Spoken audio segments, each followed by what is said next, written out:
I wanted to say, I haven't met any of you, but I already respect you. And you know why? Because you showed up this morning. So give yourselves a big round of applause for choosing to be here this morning. Now I want to ask you, what is the difference you think between a dream and a goal? Which one is active and which one is passive? Which one's passive? Right? Because a dream is kind of like something you think about. It's like over in the ether, you can kind of grasp it, but not really. And a goal is active, right? It makes you take actions. You're moving towards something.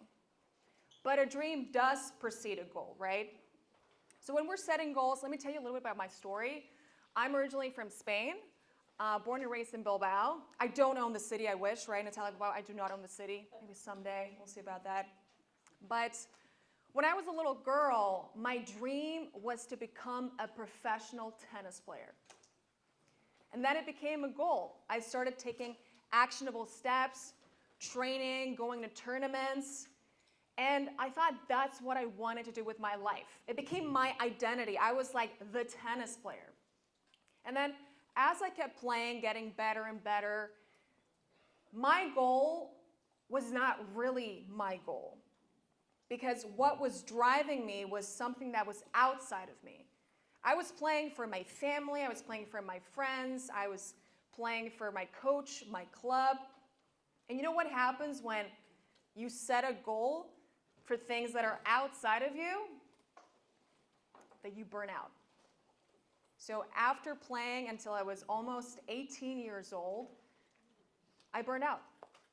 And then I was like, well, what do I do now? What's my identity? What's my next goal? So I had to ask myself. So really, I want you all to dig deep. And Ariana talked about this. This is the chance to really dig deep and ask yourselves, what do I want for myself? Not what my parents want, my school, my community. Really ask yourselves, what do I want to achieve for myself? In my case, I then became completely lost. I was like, what do I do now? So I dug deep and I realized that I loved storytelling. I loved entertaining, and I was like, I'm going to be a performer. And then I was like, what does that look like? So I kind of took a step back and thought about, wait, what am I good at? And that's something else I want to let you guys know. The difference between being good at something and getting excited about something. You all know the difference, right? And so I was really good at math and business, so I went to business college, which I loved it, it was great. But I wasn't really excited about that. Then I graduated and I tried to be an actress, and it's hard because even though you set goals and you take actionable steps, like Richard said, there are obstacles and setbacks along the way. So I got a job in one of the top tech companies. I was in Madrid at the time, the capital of Spain. All my classmates in college were so jealous. Like, well, you have like a dream job. Any soccer fans here? Any Real Madrid fans here? Yes. So my job was essentially to go to Real Madrid matches, be on the field next to Cristiano Ronaldo, taking pictures, and then be at the executive suite. And I was not excited. It was not exciting for me. Fast forward 6 months, my boss at the company is like, hey, Natalia, we love what you do here. We want to keep you in a permanent position. And what do? What do you do? I call my mom. I was like, Mom, what do? I don't know, because it's such a great opportunity. All my classmates are like so jealous that I'm doing this. They wish they had this job. And my mom asked me, does your job excite you? No. So I quit. And you know what happened 2 weeks later? I got 3 film roles in a row. 3 film roles in a row because I decided that I was setting the goals that mattered to me. So really take the time to dig deep and set the goals that matter to you.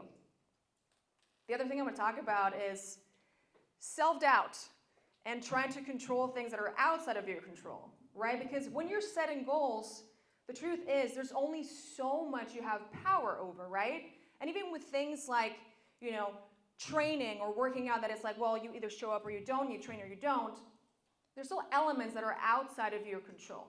So also accept that as part of the journey. That is a given when you're setting goals and you're going for it.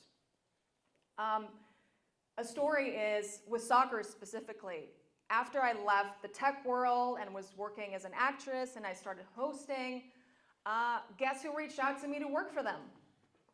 Real Madrid. They wanted me to host a new show for fans around the world. And I grew up in Spain and my brother was obsessed with soccer, so I knew a little bit about soccer, but what happened when they offered me the job? Self-doubt creeped in. And then I was like, wait a second, my goal is still to be a storyteller, to entertain, to communicate. So let me just ask the experts how to become an expert in Real Madrid and in soccer. So look around you. Like Meta said, you don't know what the person next to you is bringing on the table. So really take this incredible opportunity, this space to reach out to experts, to complement your knowledge. So I worked for Real Madrid, and then fast forward to, I come to Los Angeles because I believe in the American dream and I want to do better. My goal is now to become an international communicator and storyteller. I land here and I think, well, I'm done with sports. I'm done with soccer. And guess who reaches out to me? Angel City FC. Any Angel City FC or, there we go, yes, some fans in the house. Volemos Angel City. You got it. Just one person got it, that makes me happy. But same thing, self-doubt started creeping in. And again, I reached out to my community. Another thing that was brought up, so important when you're setting goals, lean on your community. Lean on the experts. Lean on those who really want to see you succeed. That's what is the most important thing. It's like you dig in, right? What do I want? What do I want to accomplish for myself first? And then how do I find support to make that happen? Because no one can achieve anything without help from others. And the other thing is something my dad taught me that I love is whenever I have doubts about, I don't know about if this goal is aligned with my purpose, which is another big word that we like to throw around, ask yourselves, okay, do I want to do this? Is this aligned with my purpose, with my gifts? And then what is this going to do for those that I care about? Be it your community, your friends, your family, or the world at large. Because that is going to help you in the days when you're not feeling like a superstar, in the days when you feel like giving up, having that higher purpose of helping other people is what will keep you going. So also think about that. Setting goals that enrich you, but that also add to other people's lives, to other people's value. Think about that as well. And now, before we move on to the questions, I want to share with you something that, when it happened to me, I was like, this is ridiculous. Because I look around and I see goal setters and go-getters all around this room. And I know for a fact, I'm looking at every one of you, you are going to achieve your goals. And I hope that you take the time to, in that journey, also celebrate the little successes. Really take the time to, those moments when you're leaping forward, celebrate that. It's like when someone gives you a compliment, some people are like, oh, you did such a great job in that thing. And someone's brushing it off, it's not a big deal. No, take it in. If somebody compliments you, celebrate that. Take it in. Little success, little win. Something that may happen to you when you achieve that milestone, when you achieve your goal, you're going to be celebrating. Not everybody is going to want to celebrate with you. So when we won the Emmy, my team and I was so excited. And so what do you do when you win an Emmy? You post on Instagram. I posted about it on Instagram, and I had so many people reach out to me that I'd never talked in years, so that will happen to you. When you achieve your goals, people you'd never talked to in years will be like, I knew this was going to happen for you. I always believed in you. Sure you did. But one message that really surprised me was a film director I worked with in Spain messaged me and said this.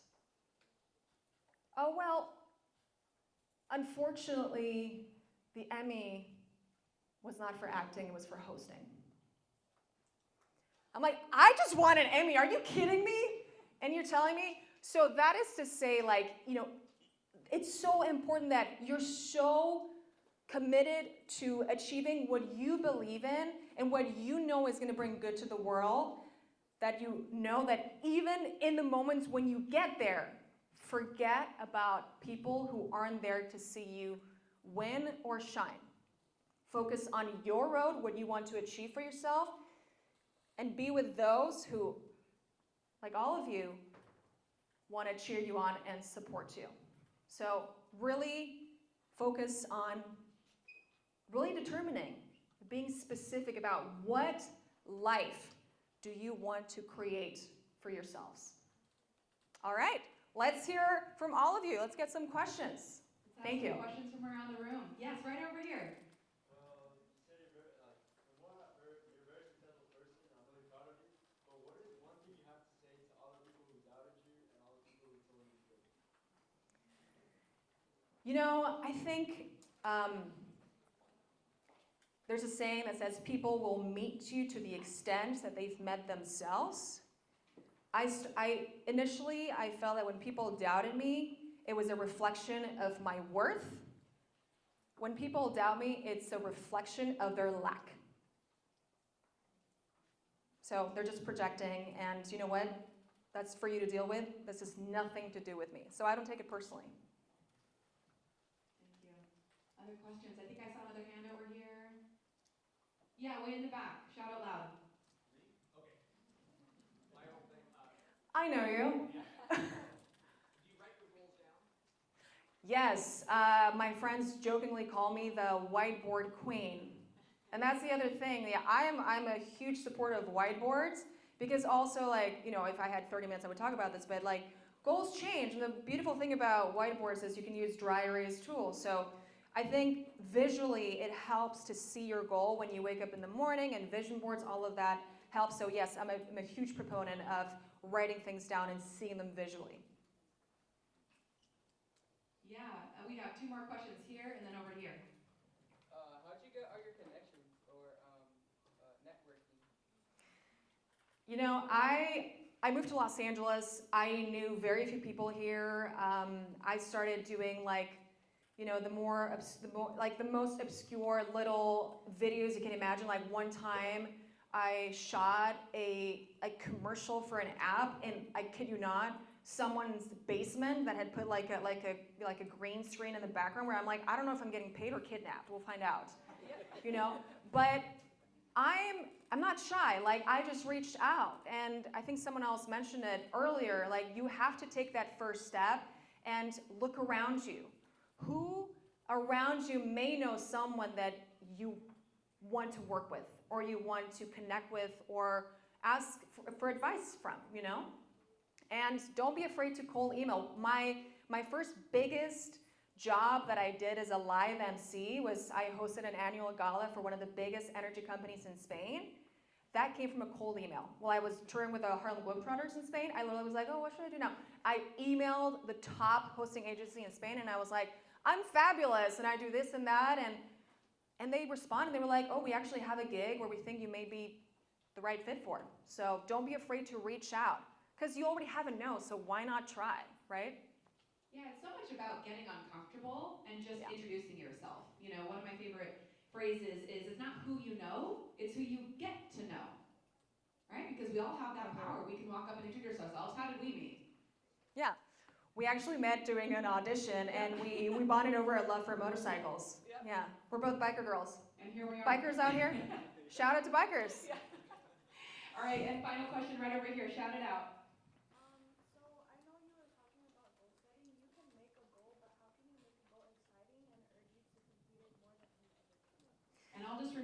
that's Yeah. okay. She was asking about goal setting, but also making it exciting. How do you take a goal that, like Meta was talking about, might even be a little bit boring in some Yep. ways, but make it exciting for yourself so that you can get there? Totally. Yeah, because that is a really good point. I didn't bring this up, but I thought on the way here, when you choose a dream or a goal, you choose a set of struggles. Like even if you are a rock star, you will have a set of struggles. So you have to accept that as part of the journey. When I was in business college, because I still wanted to get a degree, right? And I still thought it was practical for me. I did not like accounting. No offense, love accountants. I love my CPA. But I thought it was very boring, and I was like, I need to do this. How do I overcome the boredom of studying for this? I kid you not. In my mind, when I was working through it, I pretended that I was a spy trying to decrypt a hidden message for the government. That's what got me through it. I'm not saying you have to do that, but just find what about it could excite you and cling on to it. Did I miss any hands? Yeah, right here. I wanted to say something. So I relate a lot with you because I also grew up in Portugal, and I came back to the U.S. for college. But my question is more on overcoming and to the goals. Sorry, to the goals and to put yourself in a position, envision yourself in the future. Because when you come from a place like I don't know, like a neighborhood or a different country that's completely different. And you want to be in a completely different place. Like, how do you do that? How do you change? And then you have these friends, even family members, when you say, I want to be a doctor, I want to be an attorney, I want to be a business owner, I want to be a billionaire. And they look at you like, what? You crazy? Are you smoking something? Like, why? Because you don't have anyone around you. You know? And even like, for example, a bit like this, where you come and you see people like you and Artest and other successful people, but then you go back to your neighborhood and it's completely different. Your family, your friends, everyone they don't believe in you. Like, how do you put yourself in those positions, those circles, to meet those people, the people that actually are going to help you? But then when you get there, that's another question is like, what do you do when you have people that say, well, now you made it, like you said, you got that Emmy, and you want to go further, obviously.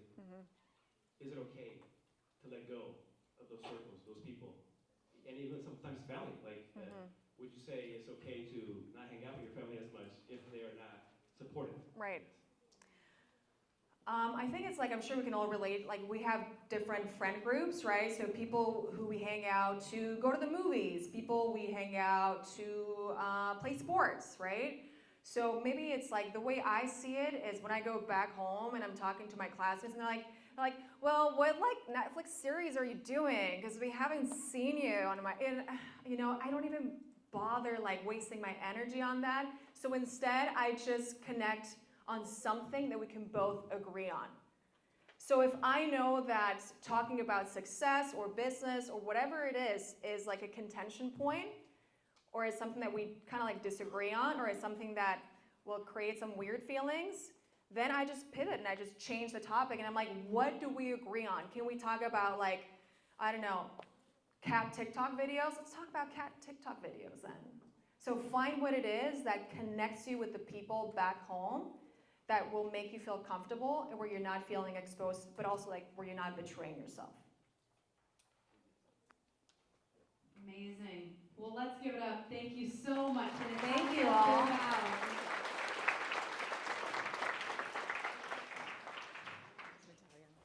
Okay, so on page 7, I hope you took I'm a some big notes, fan. but now you still have some time. We're going to now move on to our next exercise about goal setting. So on page 6 of your packets, you're going to talk about what stood out to you from this keynote, some of those reflections, maybe the highlights. And then you're going to review that future focus from your Explore Today exercise back on page 3. So feel free to go back and actually reference what you wrote on page 3. And so that then you can fill out this next chart.